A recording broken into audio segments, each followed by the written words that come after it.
Welcome to Creatacast with your host, David Welch.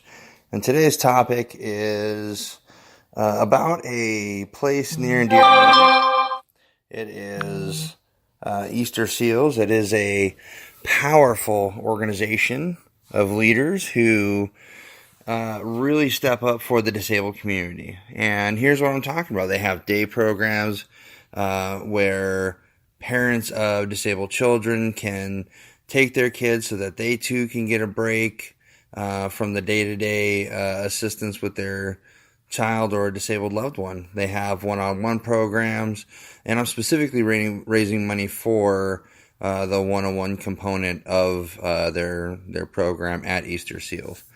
And that's why I want to reach out to the community at large. I know those listening are saying, "Hey Dave, what are you going to talk about writing today?" And I'm getting to that. But first and foremost, give. The only way to really reach out with your heart nowadays, in a lot of ways, is reach out with your ability, reach out with your heart. If that means money, time, books, if it means whatever that means to you, that's what we're looking for.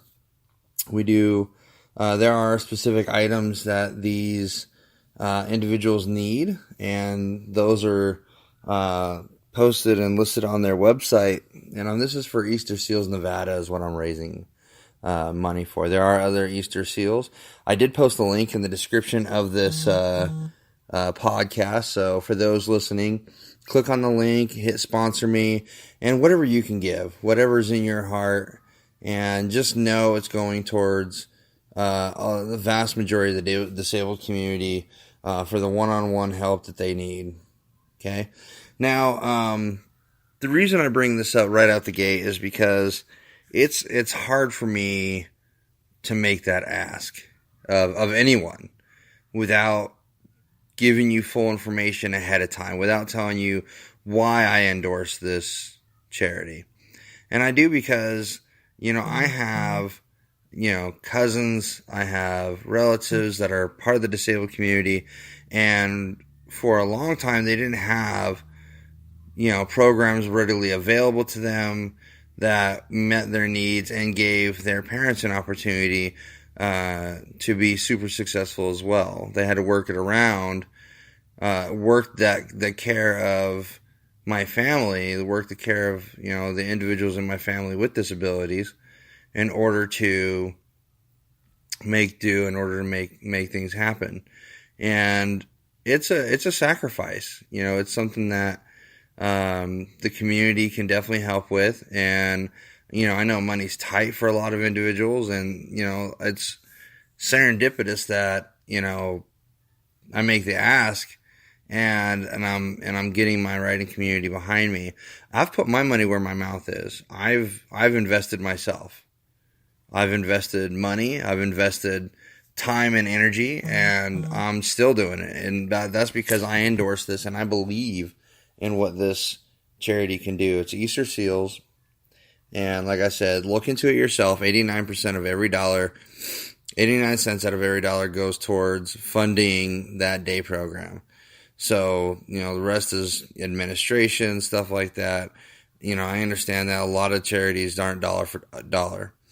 This one is 89 cents to the dollar, which is fantastic. So, give with love, give with your heart, give with your head too. Look into it. I encourage you to do so.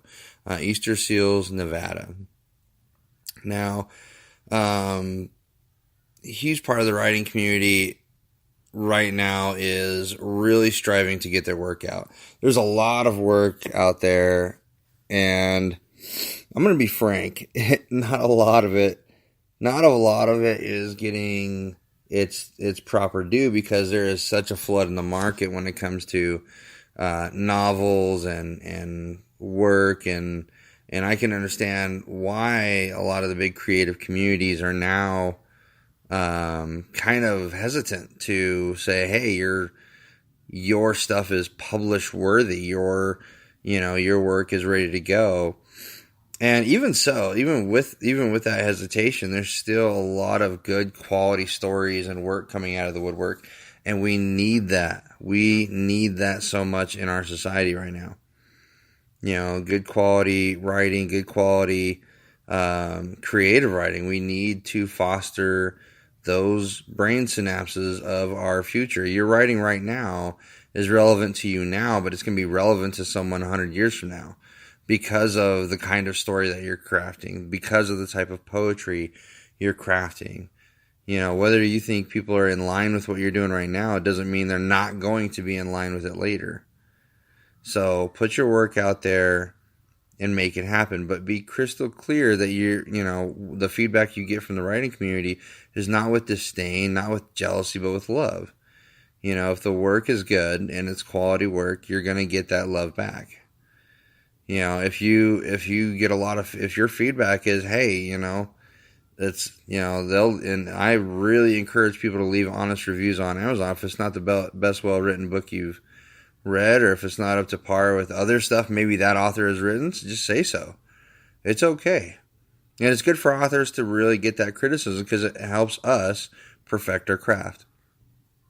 Then, prompts are great. I love prompts. Prompts are great, especially when you're learning your craft and you're trying to build your story base and your creativity style and your voice. When you're really searching for your voice, prompts are the best thing because you'll learn quickly how your writing style is and how it starts with small prompts, with prompts that get you grinding on that typewriter or on that computer or whatever it is you write, whatever medium you choose to write in. For me, it was catharsis, like having prompts, reading books of prompts and getting ideas. That's great. And it helps with the process of getting better at writing. But sometimes genuine inspiration takes over. And there's a distinction between having a prompt and genuine inspiration. Genuine inspiration is you prompt yourself. You look at a scenario, situation, or given circumstance, and you challenge yourself to address that question.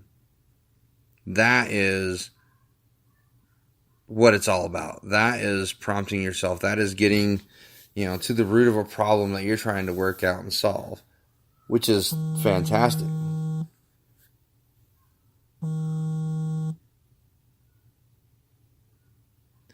And one of the main benefactors of creative writing is the prompt and is that inspiration. So that's where I'm going with that. I mean, prompts are great. Prompts are fantastic. What I really wanted to get out today with with my podcast is I'm looking for doing 2 shows a week. I'm looking for managing my time to do 2 shows because I've taken a little bit of a backseat in my teaching job. So that's currently what I'm doing. Now, one of the big, huge items that I wanted to cover, not just Easter seals, not just prompts, but the writing community at large, we need to help other writers, and we need to do as much reading as possible because right now there is a quantity of work out there, just not enough feedback to really have people evaluate what they're doing in writing, where they're at currently. And if that means more school, then it means more school, but it doesn't necessarily mean more school. Some people are very well equipped right out of high school to pen a novel, but do you have the experience? Do you have enough knowledge and enough of a frame of reference to pen a quality novel based on what you've experienced in your short amount of life? I mean, I'm not saying wait forever, but if you can really craft a story at a young age, do so. And if it's quality, then definitely the community will give you feedback and say, yeah, it is, and that's what we're enjoying, and that's what kids are reading. For those who are like me, I'm in my 30s. I'm almost in my mid 30s. God damn it, and I have not put out that much work, and I'm kicking myself because I have that in me to do. But in my mind, I wanted to do it right. I wanted to get novels out there that were of note, that reached the community and really turn some heads, really affect them. It's kind of like, for example, when I was reading the Hatchet books as a kid by Gary Paulson. Those books changed my life, and then got older, read Ender's Game. I know that shift in consciousness, and then, latching on historical fiction and things like that. Like those were game changers. Connie Golden's Rise to Rome series, or Emperor series, was life altering at 18. Changed my whole landscape of reading. Got me in love with historical fiction.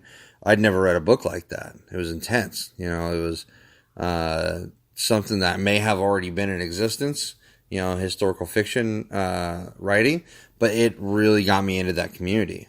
So, and it was quality written book. I mean, I would later on, as an English professor, reread some of what he wrote, and it's high quality writing. Simon Scarrow fits that bill. William Dietrich with his Ethan Gage novels. Orson Scott Card's, Ender's Game series is masterfully written and composed, and layered, and, you look at young adult literature too, Maze Runner's very well done. You look at, that community of books, and you read like Catching Fire, and you read Harry Potter, and you read just that young adult genre. It's a tough game to get in there and be effective and be, very articulate and reaching in some cases for kids to develop their vocabulary. Now, Genuine Inspiration is a good example of what was produced with Harry Potter. It was a genuine inspirational moment when J.K. Rowling sitting in that train station penning these books, penning the ideas for Harry Potter.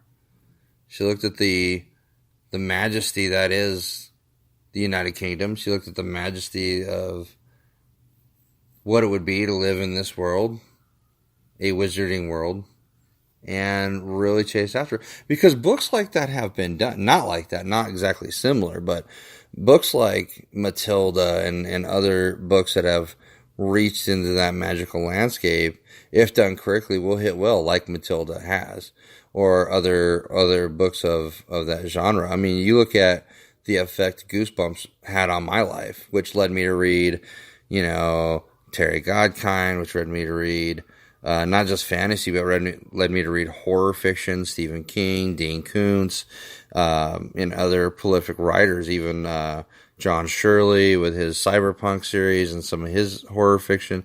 It's amazing once you've latched on to a certain book and where it gets you to go. That stupid Amazon algorithm has forever haunted me because it's always showing me stuff I want to dig into. So if that's where you're at in your life, where you're constantly consuming a bunch of books, which is great, give the feedback too. So go on Amazon, give those critical feedback to those authors, because it's catharsis. We need it. We need that look. And there has been genuine feedback for some of my favorite books, some of my favorite authors that were like, hey, it's not exactly the best written, doesn't follow the continuity of, the storyline that you originally put out. It's, weaving in and out of this grandiose type of setting that you put us in, even though we know that setting. So it's good. It's good to have that kind of feedback as a writer and even a publisher to say, hey, people are flocking to these books. They're reading these books in droves, and they're giving you critical feedback. So that's important. One of the things that I wanted to talk to you about as well is empowerment. Empower your local writer. And here's what I mean by that. Not just buy their work. Anybody can buy their work. It's reading it and then supporting them on the next stage, which is that criticism. And then also, if you have a writer in your family, don't just say, hey, that was great, honey. Ask them to have a professional look at it. Say, hey, would you like a professional to look at the story you gave me and have his criticism on it?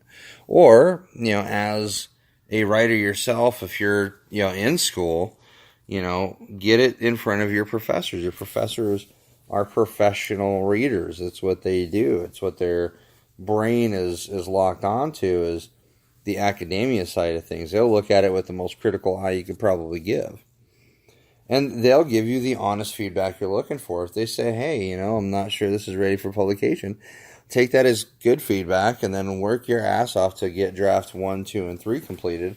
Once you're on draft 3 and you've had an editor or somebody take a strong look at it, then you're going to know your style at that point. You're going to know, hey, I'm ready to give this a full go, or I'm not exactly ready at this stage in the game to get my work out there. Let me shelve this project until I get a little bit more learning, a little bit more education, or a little bit more experience, and then come back at it with that critical eye.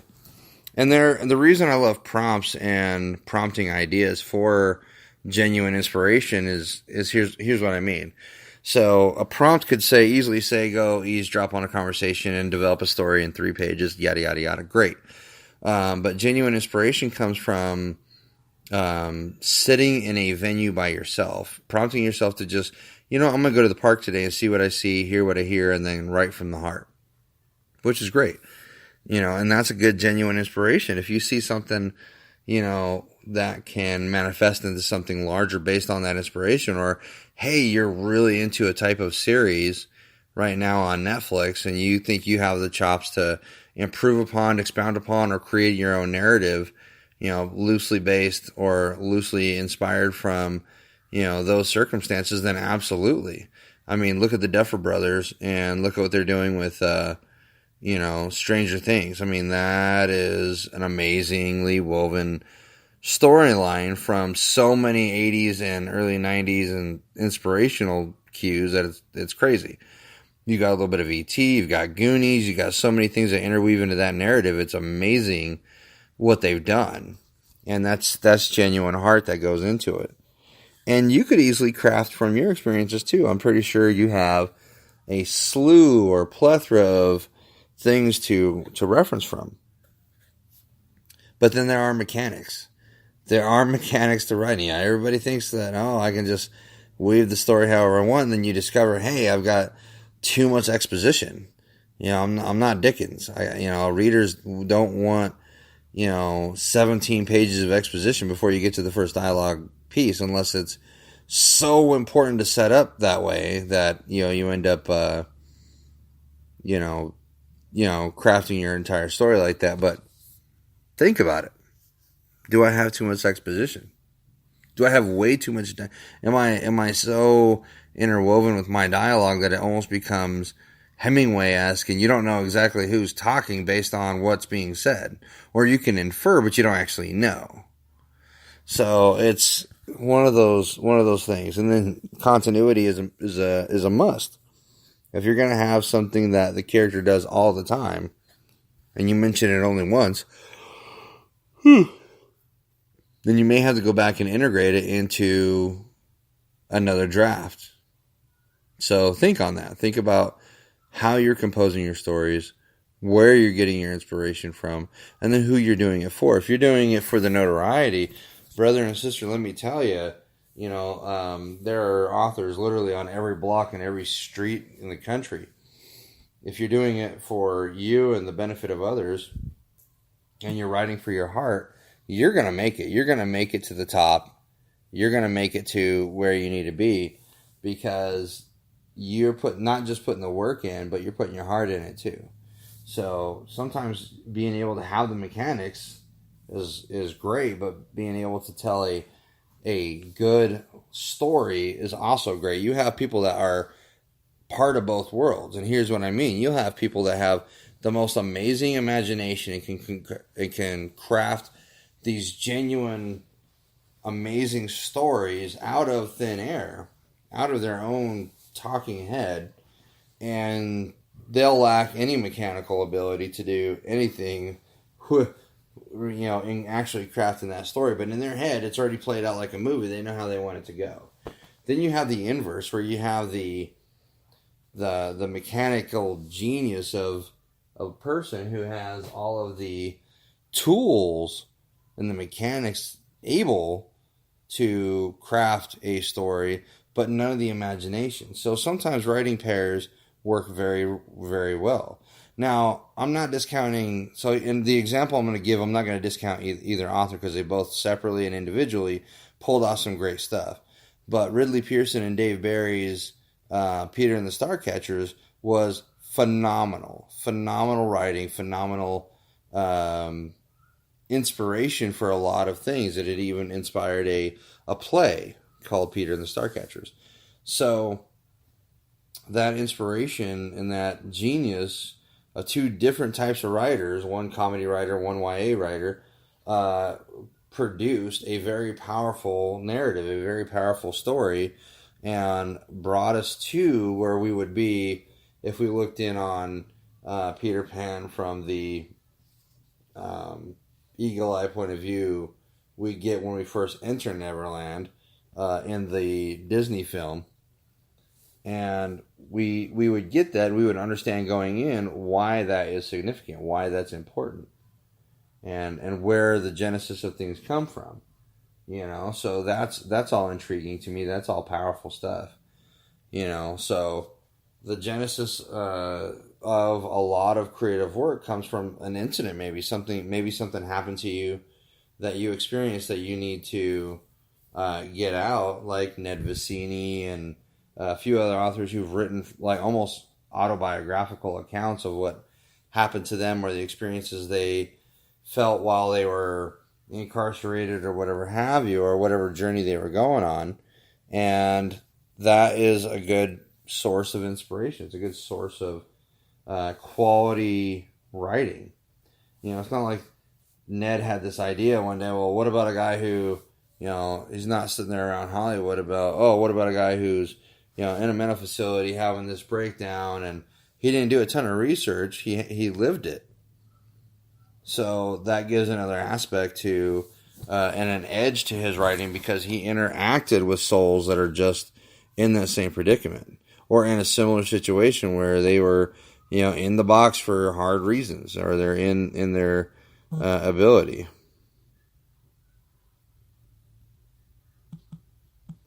So, and that's where I'm really getting to with today's podcast. I still need submissions. Please submit to D. Welch. So that's Delta Whiskey Echo Lima Charlie Hotel 9627 at gmail.com. So D. Welch 9627 at gmail.com. I'm taking submissions for poetry, creative nonfiction, fiction, and I'm looking up to 10 pages of work. That way I can choose a few items and read them live on air. I do have the wiggle room as far as my reading capacity to do a really good reading of a fiction narrative. If you really want me to do it, send me your short stories. I'll give it a go. Flash fiction, all the better. Poetry, send it here. I'll give it a good look, and then we'll open it up to that feedback from your community. Okay. So please send that in. Again, check out my link for Easter seals. $100, $200 will mean a lot in going towards making this organization run. And your contribution, your help, will change the life of somebody forever, possibly. So make sure, you take a look at it, consider, what's available in your budget, and make it happen. If you need the forms to write off the charity for taxes next year, then shoot me an email. I'll email you the forms directly. Again, love the writing community. Love everybody. Please stay on top of your writing. Meet your deadlines. And if you don't have deadlines, sometimes putting yourself in a deadline situation will help you meet those deadlines.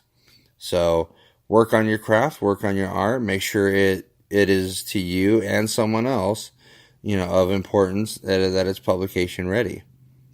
That way you find your voice and your true voice and your true writing style. And again, find inspiration in genuine sources, not just prompts. All right. Signing out. Have a great day.